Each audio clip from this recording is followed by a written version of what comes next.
All yours, Thank you, buddy. brother. Thank you, brother Stephen. That is so nice of you. I love you. We've only known each other a few years via the Daily Ponderables, but the first time I talked to you, we were connected, and AA is that way, and it amazes me that it's already a year into this thing. I did not anticipate that, and you had extra challenges on your part with your eyes and surgery and whatnot. So I am blessed to be here.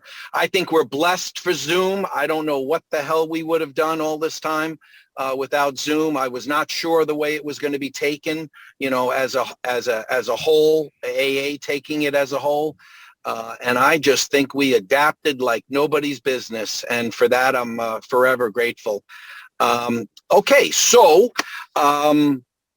I did want to say, and say it's an absolute privilege to be on your group and the service that you're doing, your home group, what it does. Any opportunity I get to participate in AA, I'm in. I'm all in. And it fills this God-sized hole in the side of my gut that nothing else. I was looking for something my whole life that was going to fill that thing, and nothing did until I got here.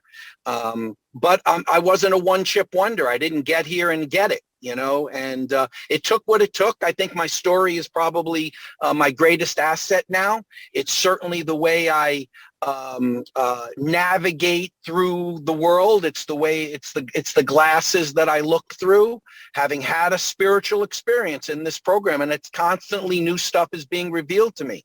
And building relationships. What do I think my problem always was?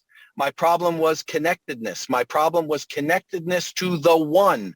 And I think everybody on this call, everybody in AA, all civilians are manifestations of the one. And the better I see that and pay attention to it, the better for me. I stay in a spiritual state of mind. All right, so let's get some logistics out of the way. I'm class of '05. I got sober in Manhattan, and Citigroup was my lunchtime meeting, was my home group. Met 5 days a week, and I attended very regularly.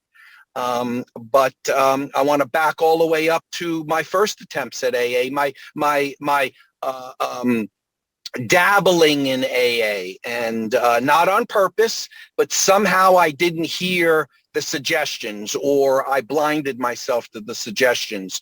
So by the time I was 16, I already knew that I had a problem with booze and drugs. And I decided, I was 16 and a half or something, and I had gone in front of a family court judge, and he said, dude, I'm going to have to do something with you. This is your third time here. Have you considered the military? And I said, yeah, that sounds like it. That will be the thing. And the unfortunate thing about that is I took myself with me. As soon as I turned 17, I was gone. And, fast forward through that, I was not the ideal sailor. I was in the Navy. I was on a submarine, a very small ship, 125 guys. I stuck out, I was the problem guy. And after that career, as a civilian, I stayed up in New Hampshire. That's where my ship was being overhauled at the time. And DWI number 1, DWI number 2, driving after revocation, a relationship that I did not participate in the way I should have. Writing bad checks, shoplifting. It was getting uglier and uglier as the progression continued, and that brought me all the way up to like 24. And basically, that state was removed from the map for me. Like, too much problem here, And I had been hesitating going back to New York. I had left New York, and all of the guys that I left were all in all sorts of jackpots, and I was concerned about going back to that, and ultimately I was forced into it.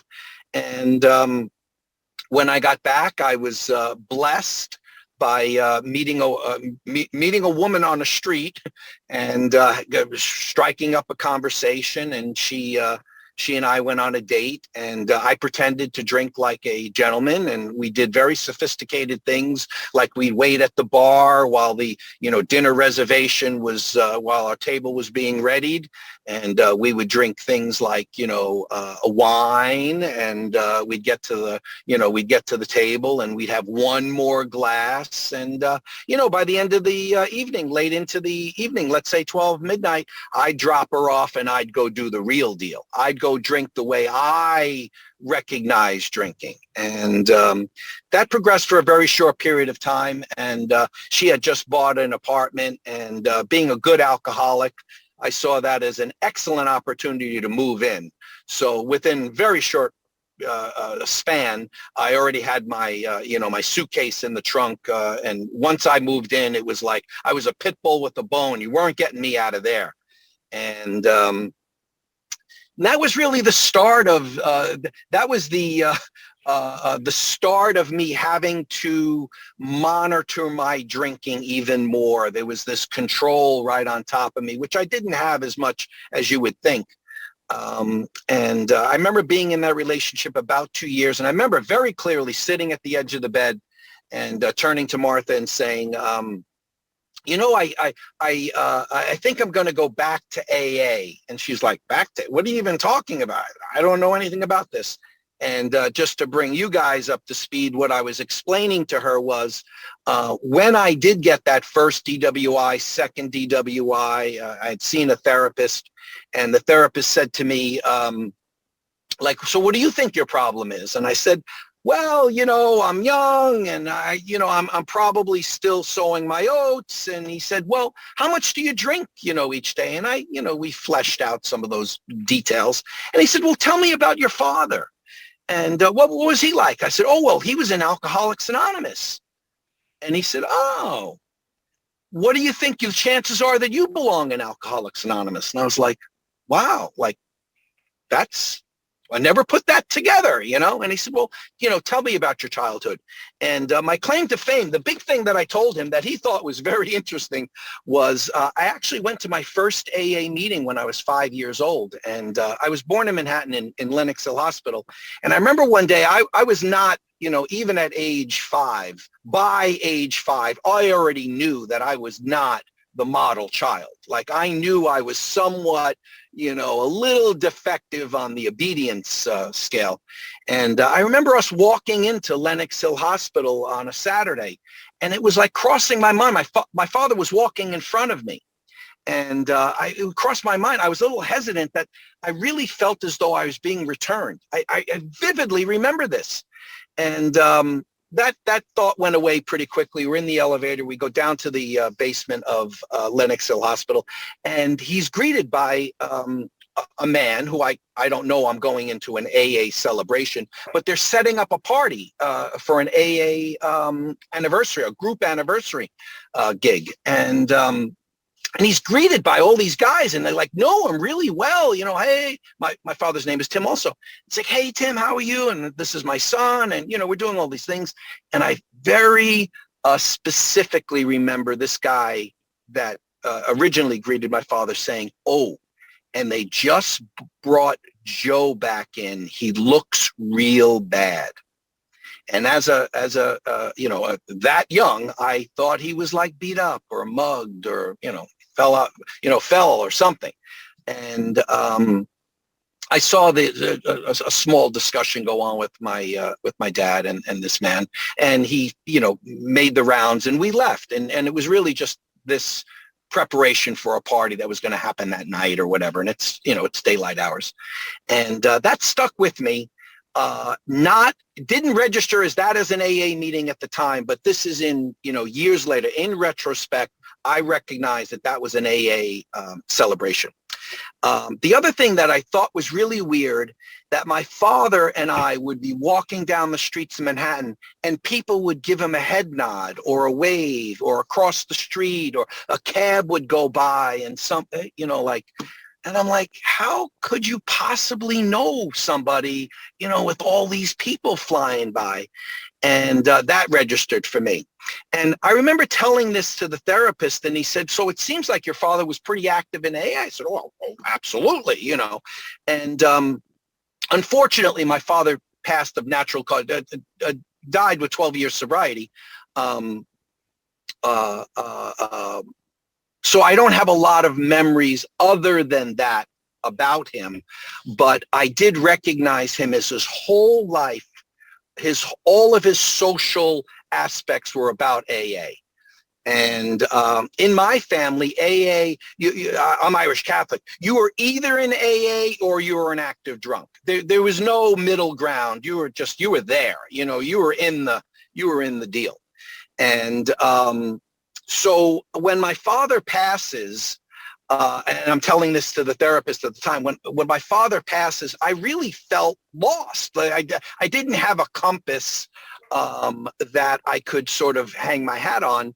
And I looked for something to fill the void. I felt disconnected from everybody and not fit in. We hear this in the rooms all the time. I can really feel that in my gut. And, I thought it was going to be the Cub Scouts. I thought it was going to be Little League. I thought I went to a parochial grammar school. I thought it was going to be being an altar boy, it was going to be the service. It was going to be, I'm going to go to college. It's going to be the relationship. And all of these things fell flat. And I remember talking to the therapist about this, and he says, you're definitely an alcoholic. Go to this meeting tomorrow.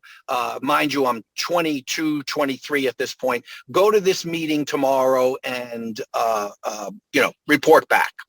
And I go. And I walk in, and I felt comfortable, to be honest with you. It did not feel that weird. It was a cafeteria of a parochial school, a basement of a school.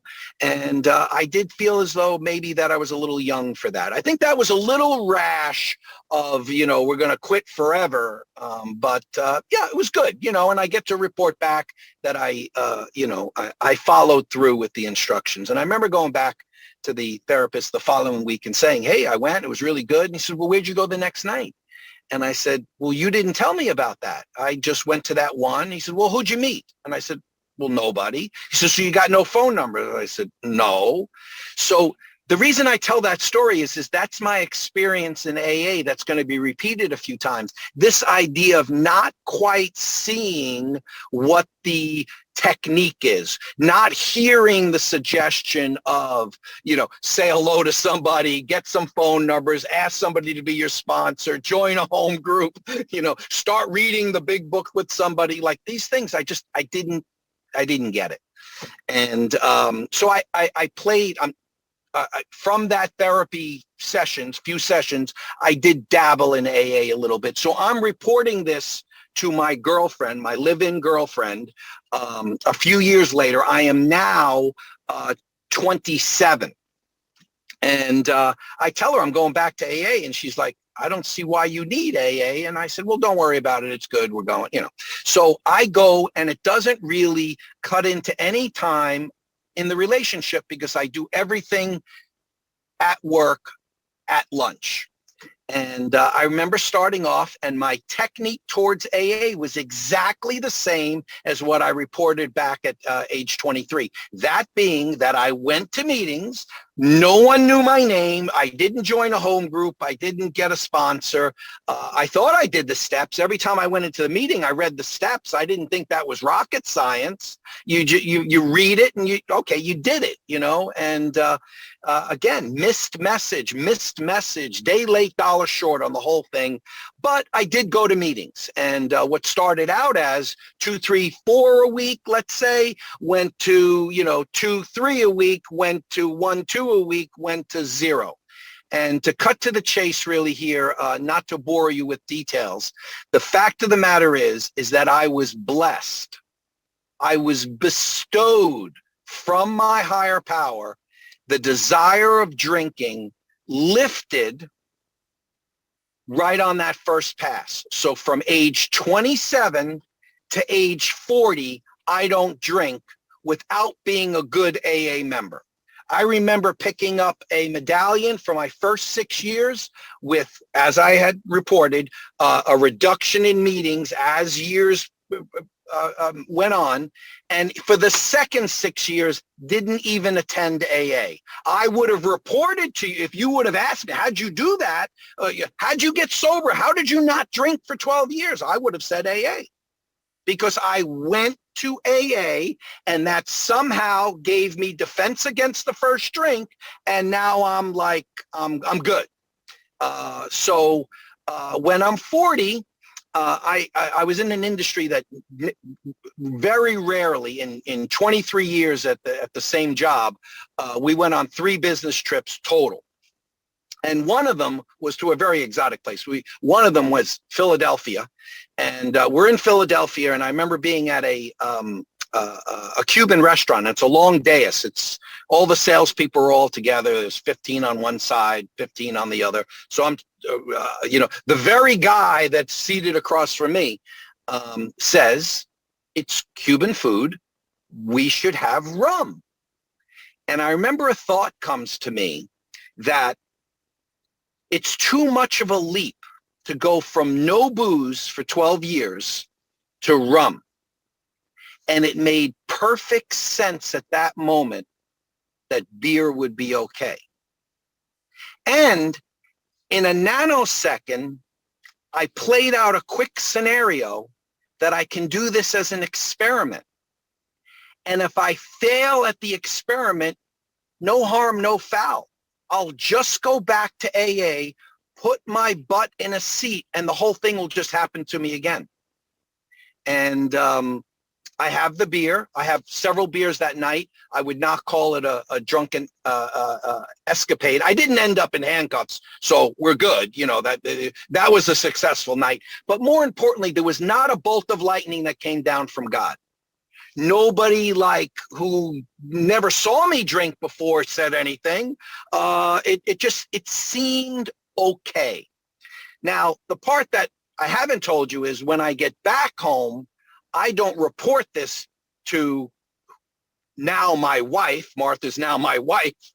I don't report this. I'm going to work this thing out on my own, and I'm going to do this experiment. And again, if I'm wrong, I can fix it. I'm all powerful on this thing. I've seen this thing work with minimal effort. So there's very little, to lose here. So something happened. There's a miracle that happened over the weekend in Manhattan. When I did come back, every Irish pub had a blackboard outside now that said burger and a beer, $10. And I thought that was a sign from God, because I've never seen those before. Now I see them. And, not only did I think that played nicely into my experiment idea, but it also made a lot of financial sense, because now I could get like a pint of beer and a burger for $10. This makes sense to me. So I have this delusional rationalization going on in my head, but I don't feel like I'm kidding myself. I'm thinking I'm really following a plan here.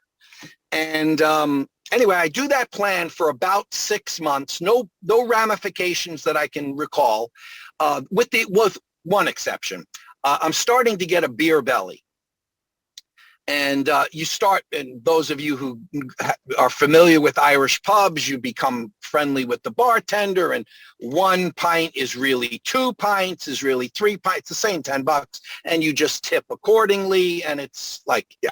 So first of all, I think I'm in heaven, with the exception now that I have this beer belly. I'm 6 months into my experiment, and it was big at this time. So now, I don't drink right up to 2002. I don't drink. So 1990 to 2002.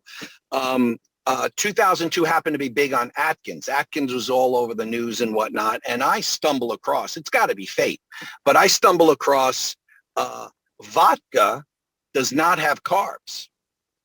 So now my plan is I switch from the beer to the vodka, and this way I'll actually lose weight. So I am probably one of the smartest guys in Manhattan. I've got this in my head now that I figured this whole thing out. Financially, I have this down pat, and I'm going to get rid of this beer gut, and I'm kind of getting over. And it was, within 6 months, now I'm walking around the streets of Manhattan with a Poland Spring bottle of water filled with vodka, thinking I've invented that technique. I'm absolutely convinced at that time that no one's thought of that themselves. And that very quickly, like in a matter of a month, I'm already at the point that in my desk, I've got a bottle of vodka that it's important for me to start drinking around 10:30 or 11 a.m. because I'm going to go to lunch in a little while. And I need to kind of like get warmed up. My nerves are starting to be on edge by 10:30. Starting to get that little shake in the hand like that. And I had not experienced that in the past. And that caught my attention. And I remember coming to the conclusion without any real, major events. There might have been a couple times when I missed the mark a little bit and I was a little bit too drunk to be in the office and whatnot, but nothing huge happened. But I remember saying to myself, okay, let's stop. The experiment's good. It worked, but this is not going great. Let's just stop, particularly before something big happens. And I remember going back to several meetings that I had participated in the past, and I would only get relief for that day. I would go home, I'd wake up, I'd feel better, think that maybe we're overreacting to this whole experiment over thing, and I would drink again. It couldn't carry over. And maybe even in some cases, it didn't even make it to the end of the day. And what basically happened to me was that I tried that repeatedly, where I would drink a day or two, or I would drink for a week. Something big would happen, and I would say, I'm going back to AA in my own head, say I'm going back to AA. But it never clicked. I never raised my hand, never said one day back, never said I need a sponsor. The classic, trifecta that I should have done. The minute I walked into the rooms, I didn't do. I was doing it the way I had done it in the past, and it failed. And I remember doing this a bunch of times, and I gave up. I became hopeless on the idea that AA was going to somehow save me. And that hopelessness was really, super important. It was imperative that I had gotten to that point, because then I was no longer in power of this thing. I had come to the point where I just said to myself, I'm going to have to take this. I'm going to have to ride this train to the last stop, and just take what life gives me. And I used to drive into work, and I had a nice parking spot, and I had to give up the driving in. I started taking mass transportation because I was too drunk to drive home. I tried to manage my life. That a life that's unmanageable, I tried to manage and adjust my life, to live within the parameters of active alcoholism. And, it started to show up a little bit in work. It started, Martha questioned me 1 or 2 or 3 times over this period, which ultimately ends up to be 3 years. So I drink from 2002 to 2005. And so we'll move along to this. Here it is. I'm at the point now where I am convinced that I am being penalized, that this is going to be a punitive outcome that somehow almost brings me back to my little bit of my lead of in childhood, that I was like a little defective. I was like the bad kid, you know what I mean? That somehow that was going to be, that was the feeling I was getting right there, that I am going to be singled out. I am going to be harmed by God, by these circumstances. And so my last drink, not planned as my last drink, but it's wine week. It happens twice a year, but this is the September wine week. We have a bunch of clients going to Smith and Wolenski's in Manhattan. For those of you who don't know, it's a pretty nice steakhouse, but famous. And we have a bunch of clients going. I'll make it up. It's 40 people are going, between people from my company and our clients. And at the very last minute, my client cancels. So rather than me just go there without a client, they shifted me out and they put another salesperson in, and he or she was going to bring their client. And I was like, oh, thank God. Yeah, I'm going to go, I'm going up to see Sean at the Black Sheep Irish pub. And anyway, I go do my thing, and I'm probably two hours into drinking, and it's 2:00 in the afternoon, and I have no plans on going back to the office. And I get the call from my boss, and he says, a lot of people are splitting, and we need a little bit more, some bodies up here, need some entertainment and tell some stories. And I'm like, I'm just the guy for you. I'll be like right there. It was like the bat phone, hung up, got in a cab. I'm up to Smith and Wolenski's, and soon as I walk in, I feel like this is my calling, that I'm going to bring this thing together, that this is not at the level of, enthusiasm that I'm comfortable with. So I'm going to kick this thing up, and my boss's credit card's up on the bar, and I'm buying drinks for everybody. And this guy's got a half a drink left. No, give him another one. There's 6 guys over here. They're not even with us. Get them around. And the bartender's giving me the eye, man. He's seeing, he sees that I'm already drunk, but he knows that that's not my expense account, and that I'm just, beyond, So what happens is I'm drinking my vodka rocks in the middle of the bar area, standing, and there's a guy next to me, and I through verbally and whatnot, I get into a thing with this guy, and next thing you know, I'm on the ground. This guy's wailing on me. At that time, I wore glasses. My glasses are all fakakta, and my like my ties, like I look terrible, right? And 2 Irish bartenders, and I swear to God, I think they were like 7'4", both of them. But one comes and grabs me by the back of the neck, the collar. One grabs him by the back of the collar, and out we go. And I had some loyal colleagues at work that said, yeah, they're kicking Tim out. We're going too. Let's get out of here. We're going someplace else. And my tail's between my legs. I've just in front of all my company that's there, just saw me get wailed on, and I remember a female salesperson says to me, he was really hitting you. And I go, he didn't hit me like that. I was in a brownout. I probably, with the first punch, I didn't even know what happened afterwards. And I'm in that brownout. And I remember we're all leaving. We're in 2 or 3 cabs, and we're going to another bar, and we go over to the West Side someplace. I don't even know where we are, but I remember somebody, they all feel bad for me, but somebody says to me, what are you drinking? I'll get your drink. And I asked for my drink, and there was just something about the asking. There was something about me verbalizing what my drink was.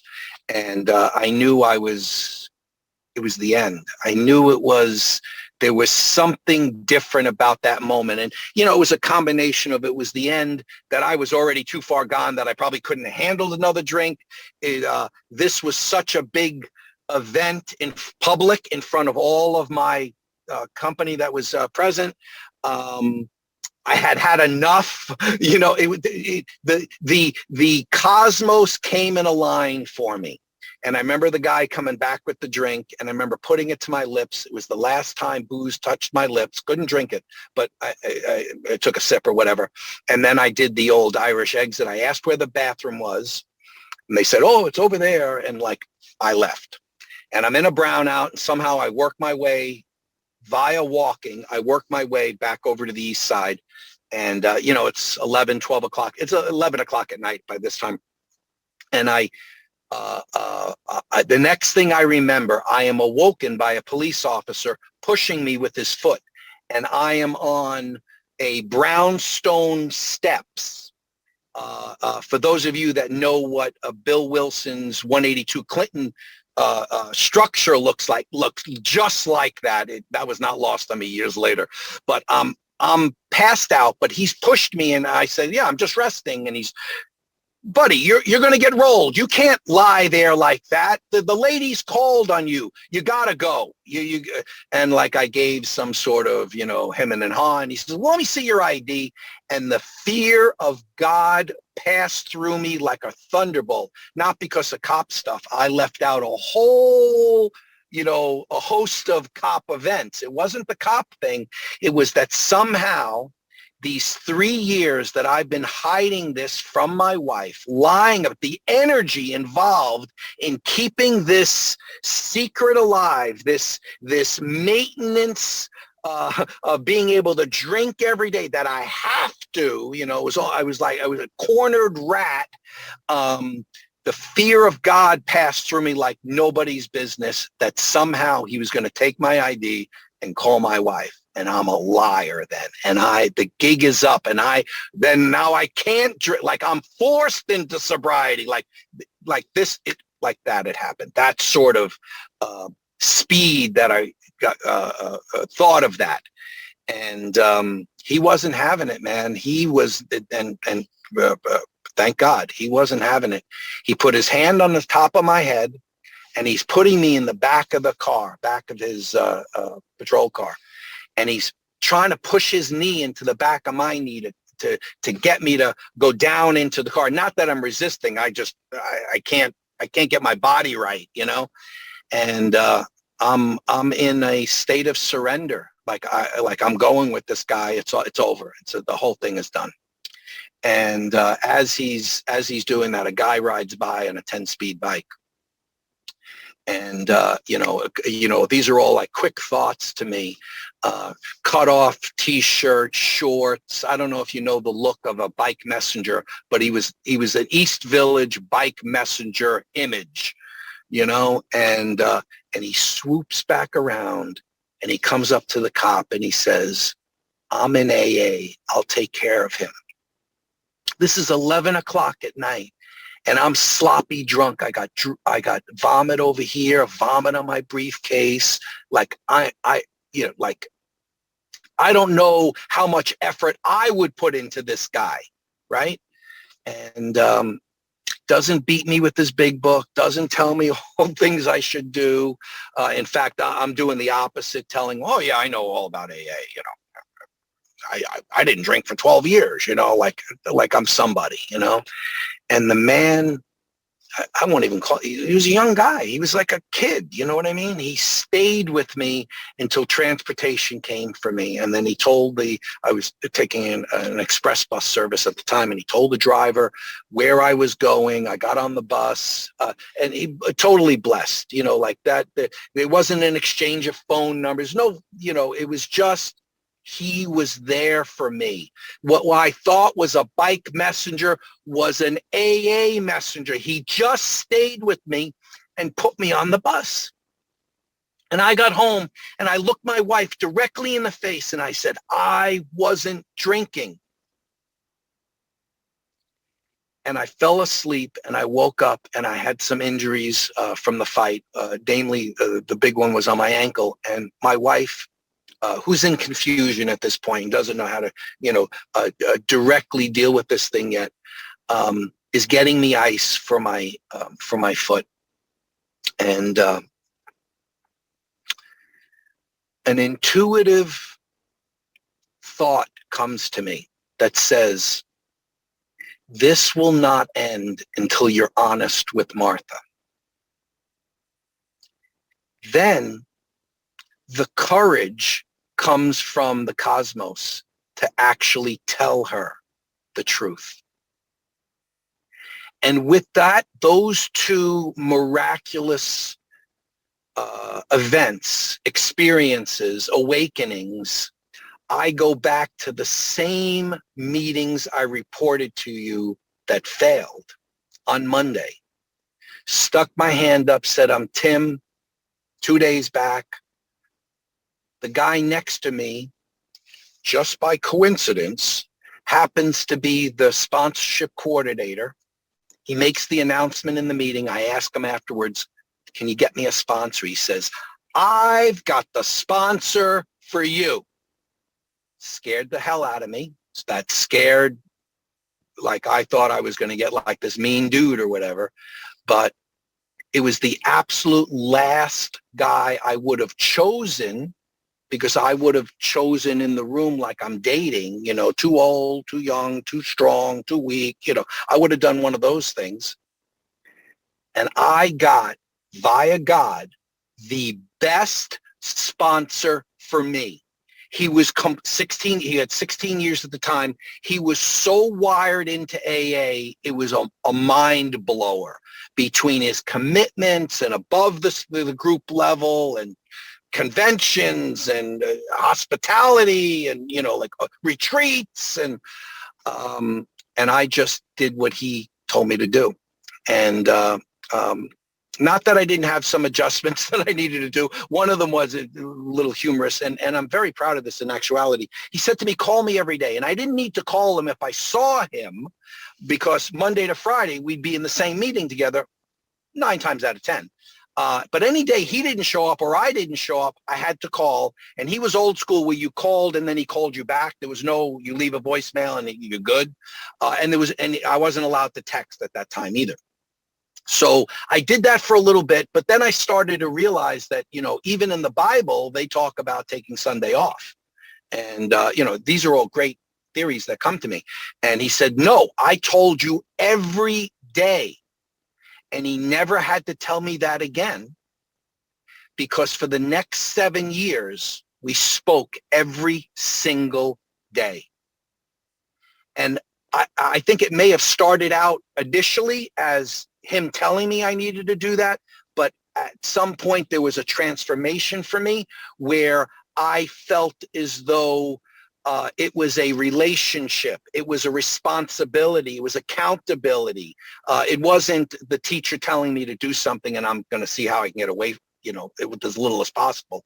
And that's the way I treated AA. That's the way he treated AA. And here, you know, I've recently gotten a new sponsor, but, you know, here he has, you know, 35 years or whatever now, and he's just as wired in now as he is as when I first met him. And so I just really, everything I learned in the first 90 days, 6 months, it's been rinse and repeat. I do the exact same thing. Steps were done right away. I think I was 4 months sober, 5 at the absolute most. We had already gone through the steps. We were on retreat. We did 5, 6, 7, 8. I'm out making amends when I'm back from the retreat. And soon after that, I was, you know, various commitments within the group, city group. That was my home group. Literature commitment, greeting commitment, chairing the meetings. And quite frankly, I've not stopped in the 15 years. Every single time there's an opportunity, a need, a place for me, a connection, I jump at it, and it makes me feel great. The thought of a drink is very. It's been a really long time since one's come into my head. It's very far removed. I think I've got a lot of fat built up between me and that thought. And I think that's really the purpose of this thing. It's my connection to my higher power is practiced in the venue of AA. It's practiced in the picking up the phone and calling the other dude, or picking up the phone of the dude who's calling me. And you know, it is my spiritual ritual. AA is my spiritual ritual. It is my social ritual. I don't have any friends outside of AA. All of my friends are in AA. And I really think that it was transformational for me to think that this thing was only about drinking. Sure it is. This is it. We're alcoholics. You know, step 1 identifies the problem. 2 and 3 identifies the solution. 4 through 9 get me there. 10, 11, and 12 keep me there and makes me grow there. And to have that as a lifestyle, as a way of life, as a recipe, as a technique, is, I believe, the biggest gift that I could have ever received. Alcoholism is the most significant thing to happen to me once I stepped through the rooms of AA, took it seriously, took the cotton out of my ears and stuck it in my mouth and listened to other people around me. All I needed to do was to follow what others were doing that were having success in the program. And my sponsor's sponsor, he was wired in. At his time, he probably had almost 30 years at that time. He was wired. He's still wired in. I saw him speak very recently. Sharp as a tack, goes to as many meetings as he can via Zoom right now. But a year ago, that guy was going to 4 meetings a week. And I think that's really the message. The message is, you want to learn a new language, it's full immersion. You want to learn French, go to France and only speak French. Go all in. It's a 12-step program, not 3 of them. It's a 12-step program. We go through them, and that gets us in the game. And then our journey from that point is going to be unique for everybody. And I think that it's probably that's exactly the way it's supposed to be. And our story then is the only thing that we have to give back. Our effort, our action is the only thing we have to give back. And for that, I am forever grateful. Thank you so much.